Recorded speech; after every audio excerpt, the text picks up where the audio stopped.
Hi everybody, welcome to your very first video lesson in honors chemistry. So I just want to give you a little tour here so you know what to expect, and then we'll dive into the problems. So first off, you will notice that you should have this document in front of you. This is your note guide to work through while we go through the video together. You'll notice that it has a Roman numeral number 1 up here, so that means it is the first lesson. You'll notice that we're also on page 1, and you'll notice that the video is titled 01 Reading Scientific Glassware. So those numbers should always match up. Typically will be on the correct page, but the video title will always indicate the page number as well as the lesson number that goes along with it. So you guys stay here. I'm going to bounce over to another page and then I will rejoin you in a second.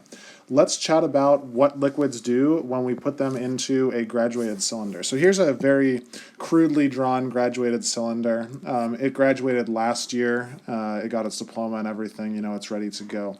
But let's imagine that we are filling this thing up with liquid. And so that liquid's going to fall to the bottom. Here's my imaginary water. Let's pretend this thing goes the whole way down to 0. I just didn't draw it. So when liquid goes into a narrow glass tube, like a graduated cylinder, you'll notice that it forms a curve. The curve is higher on the sides, it's lower in the bottom. We call this thing the meniscus. Very similar to the meniscus in your knee, except totally different because we're dealing with a graduated cylinder here. But regardless, it's called the meniscus. And this thing forms because, as you know from bio, water has these properties called adhesion and cohesion. And it turns out that water is attracted, there's an adhesion between the water here and the surface of the glass, and so the glass actually pulls the water up very slightly on the sides, and so we get this curve. Now here's the important part for us while we are measuring this thing. First off, once you've identified the meniscus in your glassware, let me just redraw what I've taken out there. So we had a little line here. Once you've identified your meniscus in the glassware, you want to read that piece of glassware from the bottom of the meniscus. So I'm going to try to read the volume from this point right at the bottom. If I draw an imaginary line out to the side, I want to read the graduated cylinder right at that point. Now, when we are reading the graduated cylinder, our rules are to read what we know with certainty plus 1 digit further. So if you look at this graduated cylinder, let's think about what you know with certainty. Well, you certainly know that you have 2 milliliters here and 3 milliliters here. So this line represents 3, the line down here represents 2. That we know. But if you look at the tick marks, we actually know more than that, right? So even though there's not a number drawn next to them, each of those little marks represents 1/10 of a milliliter. How do I know that? Because there are 10 lines in between. So this would be 2.1, this would be 2.2, this, it's not drawn in, but I'm going to draw it in, this is 2.3 milliliters, and the one above it is 2.4 milliliters. So because we know the tenths place here, and I recognize that only the ones place is written, but if the ones place is written and the tenths place is drawn, we actually know the tenths place with certainty. Once we know the tenths place with certainty, we are allowed to measure 1 decimal place further. So our measurement actually needs to end up in the hundredths place. We're going to finish off in the hundredths place. So if you have a number, right, something, point, something, we're going to end in this place, the hundredths place, 2 after the decimal point. Now, let's get into reading this particular piece of glassware. So what we know with certainty, we know that we have at least 2 milliliters because we're above this mark. We know we have at least 2.3 milliliters because we're above this mark. So now we've written down what we know with absolute certainty in green. And now this last digit, that is a guess. So we're going to draw your guess here in orange. And your guess is basically how far is this line between 0.3 and 0.4. Maybe I think it's about 4/10 of the way up. So I'm going to say 2.34. If you think, hey, I'm not sure I agree with that, I think it's about half of the way up. I'm going to call this thing 2.35. Someone else looks at it and says, hey, I think it's 2.33. Or someone says 2.36. It turns out in our eyes, all of those are correct. Well, they're almost correct. They need a unit, right? So let's actually attach on milliliters here to the end. But once we've done that, all of those are correct. We can't grade you for having this last decimal point incorrect, if you will, because it's an estimate. So we can't say whether our estimate is better than your estimate or not. What we can grade you on is how many decimal places you use. So if you read this graduated cylinder and you said, hey, the volume is 2.3, that's not correct because you don't have a decimal, you don't have a number in this decimal point. If you read this and you said, hey, it's 2.341, both of these are incorrect because this one doesn't give enough information and this gives too much. In order to write this one here, we'd need to know with certainty that this value is between 2.34 and 2.35, and we don't know that. We just know it's between 2.3 and 2.4. So with that in mind, let me rejoin you for some practice. You have some volumes on your graduated cylinders here. It might be worth you giving this a try and seeing if you can write down the volume on your own, and then I'll rejoin you. So if you'd like to pause the video at this stage of the game, and then I'll rejoin.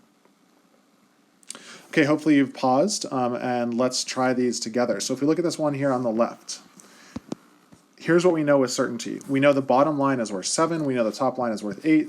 There are 9 lines between, so each one is 0.1. So we have 7.1, 0.2, 0.3, 0.4. This represents 7.5. You may write it in if you want to. You don't have to.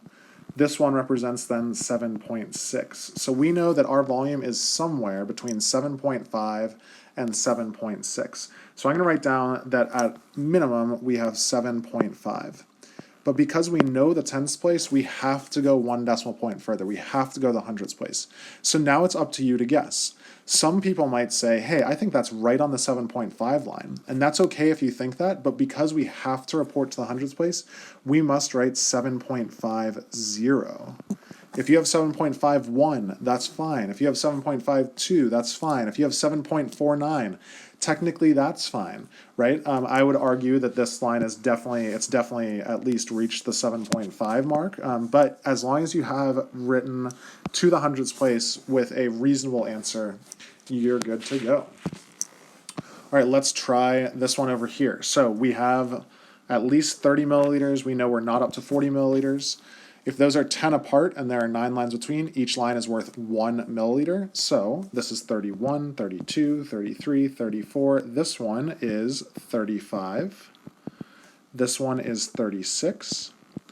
So we know that we have at least 35 milliliters. You have to guess how far between. If we know the ones place, we have to record to the tenths place. Maybe you think it's 35.0, fine. Maybe you think it's 35.1, fine.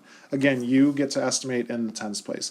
Now, you wouldn't want to say 35.9, right? I think it's pretty clear that that meniscus is very much towards the bottom. But within reason, I think 35.1, 35.0, both reasonable volumes to write down here.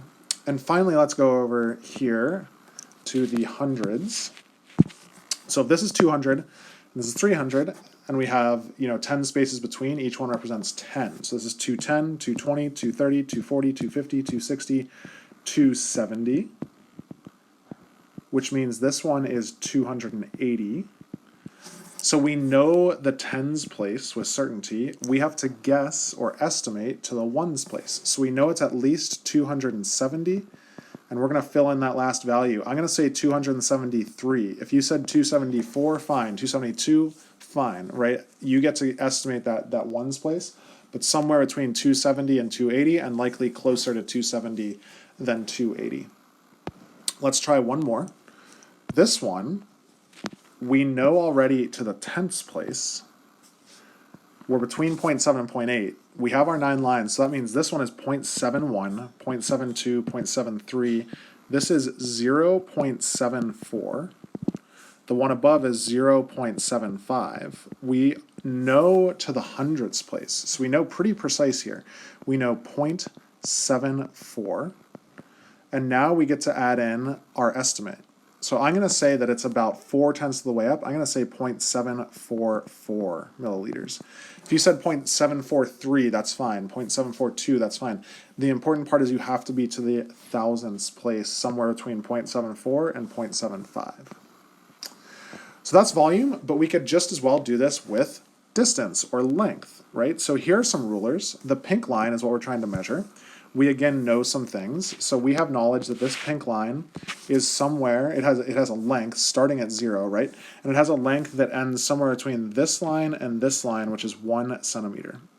So if this is 0 and this is 1, then let me count backwards this time. Here's 1. This line then is 0.9. So we know we're somewhere between 0.9 and 1.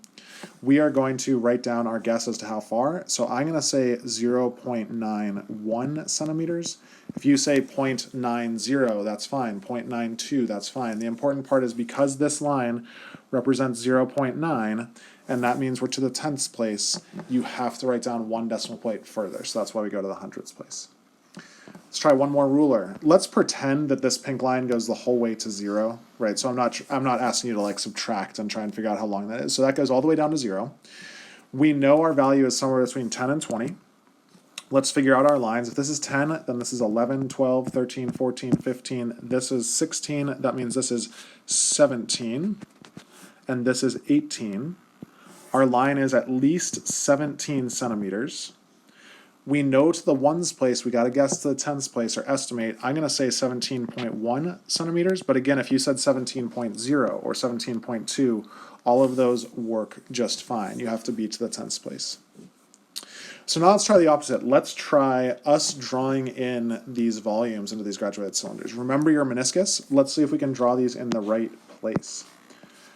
So over here, we want to draw an 834. I think it's helpful to draw in the lines where we at least need to be between, right? So here's 810, 820, 830. That means above that's 840. So we need the bottom of our meniscus to be somewhere between these two lines. So when I draw in my meniscus, I'm going to put the bottom about 4/10 of the way up, and then I'm going to curve up from there, like so, and all of this below would be filled in with water. Over here, 0.3. Now, if you're really catching the hang of this, you notice that there's actually an issue, right? So here's the issue. We know 0, we know 1, which means we know this is 0.1, 0.2, and 0.3. But if we know with certainty 0.3 and 0.4, etc., really this value should be written as 0.30 or 0.31 or 0.32. So let's make that change. Let's change it to 0.30. Now, if we sketch in 0.30, again, bottom of the meniscus right on the 0.3 line, 0/10 of the way up to 0.4 will show in our meniscus, and the rest will be liquid. Over here, 47.5. We know 40, we know 50 up here. That means we have 41, 42, 43, 44, 45, 46, 47 is right here. 48 is right here. We want to be halfway of the way between those. Bend our meniscus up, like so. The rest is liquid. That is our 47.5. And finally over here, 460. Now, similar to the second problem we just did, where I said it's written a little incorrectly, we have the same issue here, right? So this one is 400 milliliters, this one's 500 milliliters. That means we have 410, 420, 430, 440, 450, 460 is right here. But don't we know with certainty that that's 460? Which means we actually have to somehow show that this 0 is known with certainty, right? It's part of our measurement. It, in fact, is our estimate. It turns out that for reasons that will remain a mystery for now, but we will absolutely discuss in the coming weeks, we're actually going to put a decimal point right here. So make that 460 decimal point. And I know that seems useless, but for us it actually makes a difference. When we draw in our meniscus, our bottom of our meniscus should be right on that line. We'll curve up like so. The rest is water. And we are good to go.